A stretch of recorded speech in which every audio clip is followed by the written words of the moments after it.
There are three big mistakes that people make when they do owner financing. And the market that we are in right now is one of the best buying opportunities that we've ever seen for owner financing. But I want to make sure you don't make these mistakes. The first one is closing at the kitchen table. They do what's called a subject to, where they just sign a contract at the kitchen table and they never record it.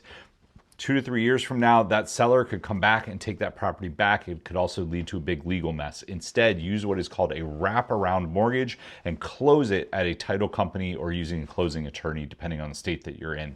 Number two, they never get to have the conversation about seller financing. Instead, they just lead with, hey, are you open to seller financing, which gets the door slammed in their face.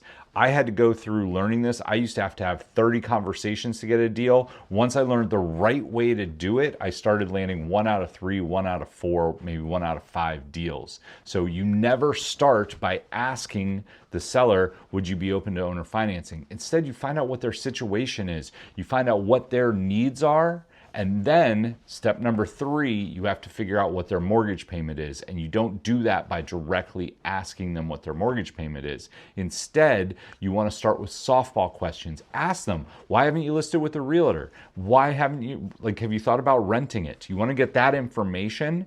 Then you want to start moving along. Hey, are there HOA fees here? Are you caught up on your taxes? Are there any other payments that I need to know about? And that's going to lead to them telling you what their mortgage is, which allows you to put together the deal.